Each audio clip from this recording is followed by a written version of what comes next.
എറണാകുളം പള്ളുരുത്തിയിലെ കൊലപാതകത്തിൽ 2 പേർ പിടിയിൽ. ഫാജിസ്, ചോർ, അച്ചു എന്നിവരാണ് പിടിയിലായത്. ഗുണ്ടാ സംഘങ്ങൾ തമ്മിൽ നടന്ന ഏറ്റുമുട്ടലാണ് കൊലക്കേസ് പ്രതി കൂടിയായ ലാൽജു കൊല്ലപ്പെട്ടത്.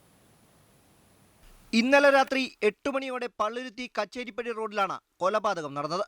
കുത്തേറ്റ ലാൽജുവിനെയും കൂട്ടാളി ജോജിയെയും സ്വകാര്യ ആശുപത്രിയിൽ എത്തിച്ചെങ്കിലും ലാൽജുവിന്റെ ജീവൻ രക്ഷിക്കാനായില്ല. പരിക്കേറ്റ ജോജിയുടെ നില ഗുരുതരമാണ്. ലാൽജുവിനെയും ജോജിയെയും കുത്തിയ ശേഷം പ്രതി ഫാജിസും കൂട്ടാളിയും കടന്നുകളയുകയായിരുന്നു.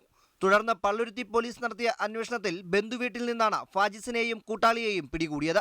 കൊലപാതകം ഉൾപ്പെടെ നിരവധി കേസുകളിൽ പ്രതിയാണ് കൊല്ലപ്പെട്ട ലാൽജു. 2021 കുമ്പളങ്ങിയിൽ ആന്റണി ലാസർ എന്ന യുവാവിനെ കൊലപ്പെടുത്തിയ കേസിലെ 2ാം പ്രതിയാണ് ഇയാൾ. ഗുണ്ടാ സംഘങ്ങൾ തമ്മിൽ നടന്ന ഏറ്റുമുട്ടലിലാണ് ലാൽജു കൊല്ലപ്പെട്ടതെന്നാണ് പോലീസിന്റെ പ്രാഥമിക നിഗമനം. സംഘർഷത്തിൽ കൂടുതൽ പേർ ഉൾപ്പെട്ടിട്ടുണ്ടോ എന്ന പോലീസ് അന്വേഷണം തുടരുകയാണ്. അമൃത ന്യൂസ്, കൊച്ചി.